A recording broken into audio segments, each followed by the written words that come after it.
Hello and welcome to the Enterprise Talk Conversation Series, a peer knowledge resource by the CXOs for the CXOs. Now to our host, Kanika Goswami. Hi, welcome you to our podcast On Stage with Enterprise Thought Leaders. My name is Kanika and I'm the managing editor of On.media's B2B enterprise technology publications. We have engaging conversations with global thought leaders and industry experts, both in technology and in marketing. And these conversations reach about 1.3 million audiences worldwide. New research from Hubspot finds that 3 in 4 UK business leaders feel that they are falling behind on AI adoption, with integration challenges, lack of training, and internal resistance emerging as the top blockers to their adoption of AI.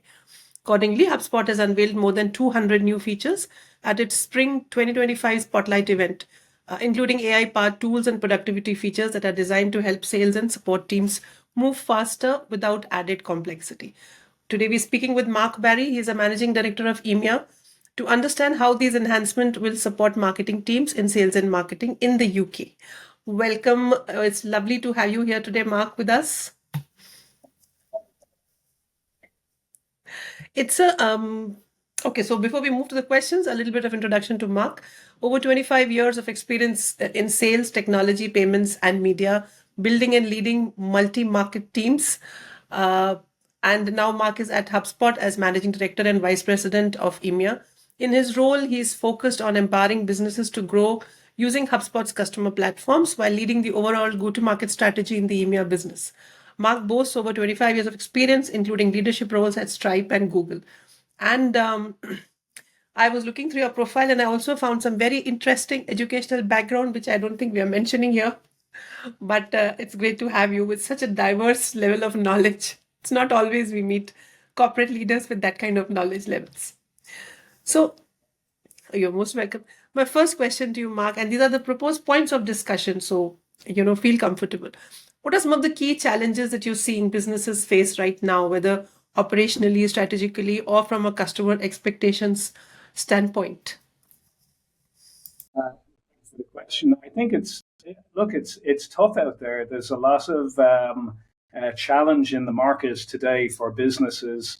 Not least uncertainty around macroeconomics, geopolitics, disruption from technology. But I think that what we find when we speak to growth leaders at businesses, many of them are facing the same challenges. They're being asked to continue to grow while cutting costs, finding ways to differentiate against their competitors, and finding ways to attract new customers. Those challenges are not unique, and in fact, they're becoming more complex with advancements in technology and with an increase in competition. Particularly as technology creates more opportunity for businesses to grow and thrive.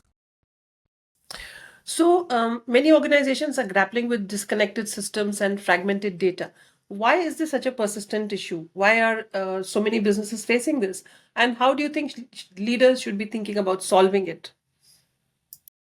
Yeah, it's true. I think, as businesses scale, what tends to happen is you amass this kind of infrastructure of, inherent complexity because you might add new tools. Maybe it's a marketing tool, or it's a prospecting tool, or it's a data tool, or it's an administrative tool, and with all of that added complexity, you just experience a bunch of fragmentation, right? You probably those tools are used possibly uniquely by individual teams, and so not everybody in the organization gets the benefit of the data that's captured there. The teams themselves are probably dispersed, especially now in a kind of post-pandemic environment. And the data is certainly fragmented. We have found through research that businesses will typically use around 14 different applications, go-to-market teams. So across sales and marketing and customer success, your data could be across, 14 different places, possibly more. How that information is captured is going to be different in every single instance. And so teams struggle to create one single view of the customer across all of those interactions. And that's everything from that first marketing interaction, either on your website or on your socials, right through to the last time a customer contacted you, about maybe a challenge they're facing with the product or the experience that they're having with your service. And so that fragmentation, that complexity, just makes it really, really hard for business leaders to make progress, and especially when personalization and differentiation. I mentioned differentiation at the start. There's a much higher demand from customers, from consumers, to be spoken to in a personal way. And it's really difficult to do that if all of your customer data is fragmented across different teams and different tools. So then we are talking here about how AI can help in personalization as well as customization of messages. But even though AI tools are being used there, it's everywhere in the headlines, but many businesses still feel uncertain whether they're using it the right way. So what's your advice for leaders looking to take the first meaningful steps with AI, without the complexities, without the challenges, without the question marks? Yeah, it's a great question. I think, the advances in AI have come so quickly and so fast that many business leaders are just confused, and maybe in a bit of a state of inertia, not really knowing what the best thing to do is. How do I adopt this technology? How do I adapt my business to take advantage of AI? And really, I suppose the first principle to acknowledge is that AI is not your technical team's problem, or your engineer's problem, or your sales reps challenge to understand. It's really everybody's business to understand AI, and it doesn't need to be so complex. What we're finding already, if you take the large language models, the open AIs of this world, the Claudes, ChatGPT, Claude, Gemini, you're talking about applications with literally hundreds of millions of users around the world using this today. And AI is now becoming an embedded part in people's lives, and that has happened really rapidly. Even if you think back 3 months, your own experience of AI, how you use it today versus how you might have used it 3 months ago, I imagine that you've seen quite a change in your own use of it.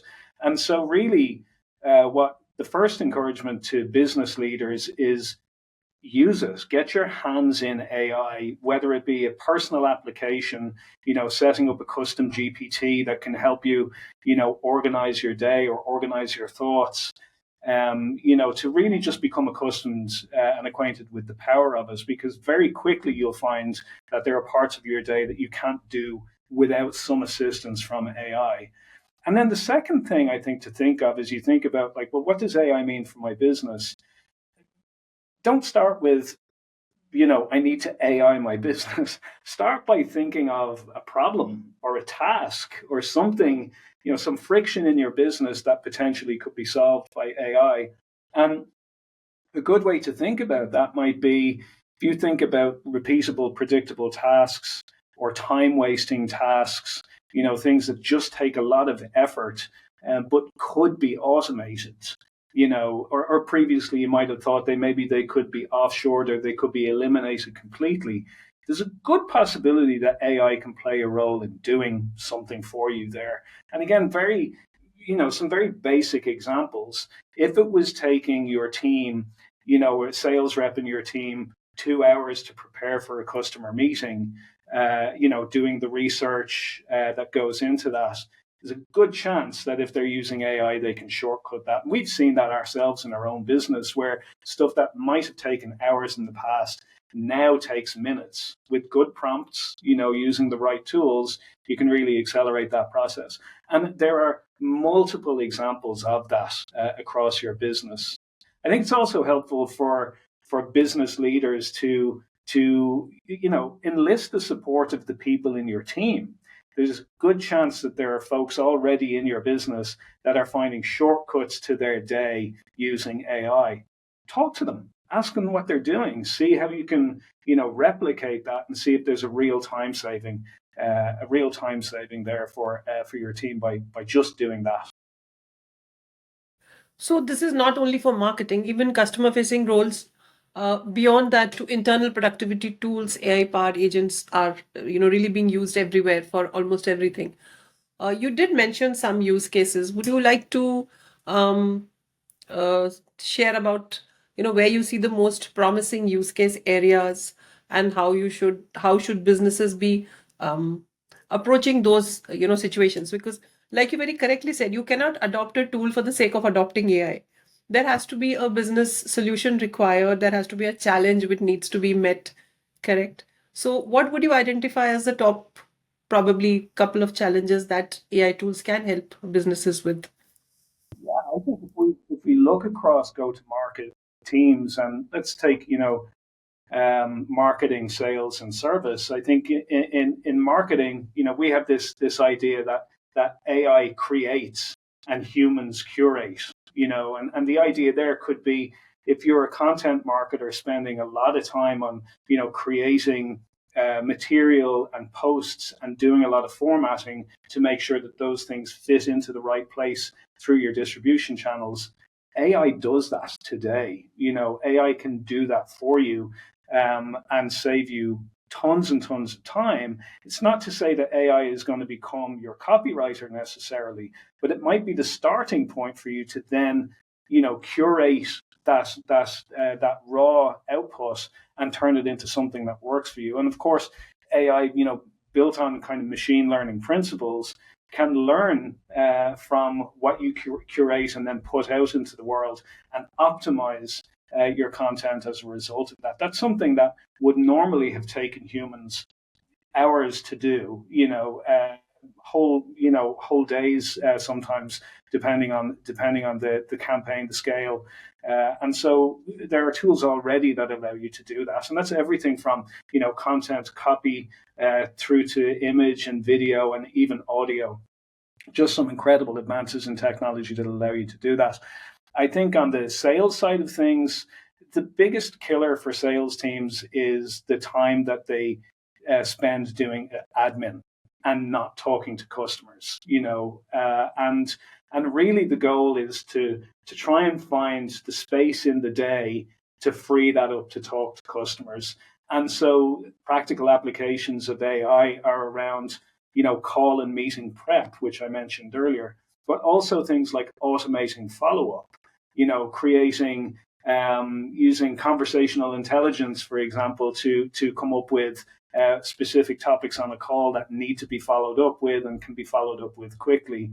And these are, again, time-saving applications that reps today can use. If you then think about things like customer success, again, one of the things that is really common in customer support and in customer success is customers just want to find fast ways to get answers. They don't always want to talk to a human. They want to be able to just discover the answer, on a website or through some digital interaction.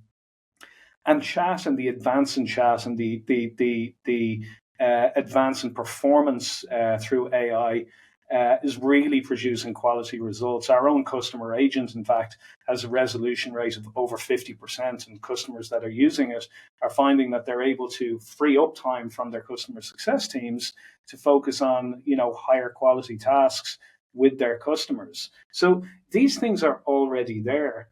As somebody mentioned to me recently, which I thought was a really great way to look at it, there's often concern or fear among professionals. They might be marketers, or they could be business development reps or sales reps or customer service agents, and their concern is, well, AI is going to replace me.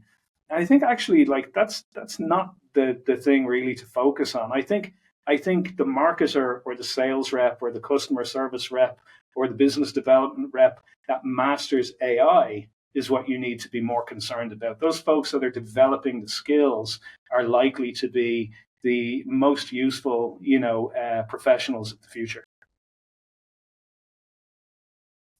Salespeople are always the most useful professionals. They're the ones who drive the business. So not the future, the present as well. But I just had a question, and that is not listed as one of my questions. I just wanted to know, do you also feel that using AI tools for your marketing or content outreach gets you better personalization because of its ability to learn more about the market, the geo-demographic, political scenario of your customer target market? So crafting very targeted, very personalized, very customized products, responses, or outreach is possible when you're using AI tools more than humans, because humans would have to do a whole lot of research to find out what kind of demographics would prefer what kind of probably messaging, not even product. So Yeah. would you also add that to a use case? Yeah, absolutely. I think, what we have found is that personalization is not really a luxury anymore. It's really an imperative, and you think about your own experiences, Kanika, you much prefer it when you're dealing with, with a business, with a supplier, if you're, a consumer buying consumer goods, the experience just feels so much better when it's personalized. And that's everything from the initial outreach or social contact that you might have with them, right through to a customer support query. So personalization is not a nice to have. It's not a luxury. It's a must have. And in fact, we've done research that found that businesses that can't personalize are 2 times more likely to risk losing a customer to attrition. To businesses that can. And they're also leaving money on the table. Personalization actually boosts revenue performance, again, through some research that we've looked at by as much as 50%. If you're able to do this level of personalization, you're much, much more likely to create a resonant connection with that customer, have that customer leave that experience feeling good about the interaction they've had, and have them come back and stay. Right. So, as organizations grow, whether through multi-brand strategies or operating across multiple regions or channels, or even diversifying into various different products, what are the key operational challenges that they need to be prepared for? I think that's a great question. I think particularly if you're looking at strategies that target multiple segments or multiple geographies. The things really to pay attention to, again, in the vein of personalization, is to make it relevant to that audience. If you're speaking to businesses across different verticals, let's imagine your business is quite a horizontal business and can manage multiple verticals. Your stakeholders and your prospects and customers want to know that you understand their vertical. And so that personalization, again, at every interaction is important. But similarly, if you're going across different geographies, the very first and most basic, almost table stakes requirement is that you personalize or you localize in the language, right? So you speak that actual language in that market, and you're aware of anything that might be unique to the market. For example, regulation, tax considerations, consumer habits, things that are likely to be important when a customer is making a purchasing decision. And so I think really, again, being aware of how personalization and localization play a role in your success as you go across those different segments and different geos. Right. And so you've been in the industry for 2.5 decades now. So what are some consistent pain points that you hear from customers, and how do those conversations shape the way you think about business evolution? I think the consistent pain point for businesses, especially business leaders, is the pressure to continually grow the business, while being able to deal with competition, while being able to differentiate and set yourself apart. And if anything, I think that's just become more complex over years. Again, technology is an incredible tool. It has supported, the development of of our economies. It's supported the development of small businesses. It's created economic access for entire countries and populations. But it has also just created more complexity for business leaders. And that is only increasing at a higher rate of proliferation as tools just become, more available and more accessible. So that challenge has never really gone away. The most adaptive leaders are the ones that start with a plan and a strategy. And their plan and strategy is to deliver with speed, to deliver with the customer in mind first, to deliver in a way that creates trust with their customers. Again, increasingly, the environment is challenging, and trust is an incredibly important part of the equation in a relationship between a buyer and a vendor. And so, speed, customer focus, building trust, and staying at pace with technology are the things that have, they've always been important, but they're ever more important now.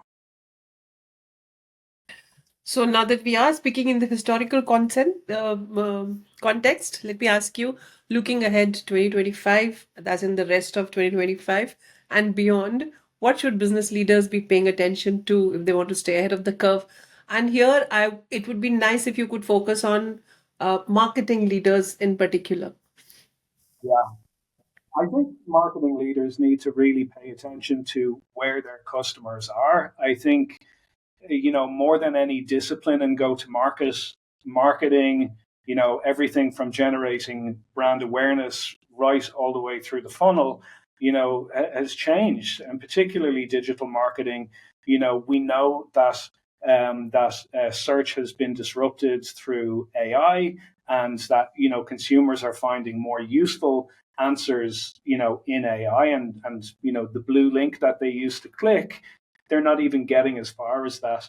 Quite often as well, users are turning to social for answers. They're looking to peers, they're looking to influencers, not necessarily brands. They're looking to those influencers for their cues on what to buy or where to spend their time. And marketers need to not only be aware of those challenges, but find ways to circumvent them, find ways to tap into a consumer that is spending more time on social or is spending more time, away from search and using AI. And, again, the probably predictable answer to that is they need to stay at pace with technology and find the kind of cutting edge ways to engage with customers. I mean, it's a long time since there has been a straight line funnel from awareness right down to to making a purchasing decision. Ever since the kind of the evolution of not just search but also video and blogging and things like that, the kind of customer journey has meant that research is mostly done well in advance of a purchase or before that person ever comes into any of your properties. And that's never been more true than it is right now. So marketers, I think need to pay attention to where their consumers are and building engaging ways to distribute content to them and find ways to address them in a personal way that allows them then to engage back with your business. And I have to thank you with that. My questions are over. If there's something you think you need to convey to the audiences, especially to the CMOs who may be listening in, you're free to add it now, because I'm done with whatever I wanted to ask you. What I would say is, I think, particularly in a world of such fragmentation, fragmented tools, different places to find customer data, probably spread across all over your business from every interaction. I think a way to go is to find ways to unify your customer data. Your customer data is going to be the currency through which you're able to access those customers, create meaningful connections with them, and develop loyal, long-lasting relationships with them. So, find ways to unify your data, find ways to make those customer interactions as seamless as possible, and find ways for the tools within your organization to be adopted by your teams. If you've got too many of them, you're going to lose adoption, you're going to lose quality of data, which means you're going to reduce that currency that you have at the core. Come talk to me if you need help with that. Certainly, we'll put it out there on your behalf. But for now, thank you so much, Mark. Thank you so much for being with us. Please do follow us on social media for regular updates and new content.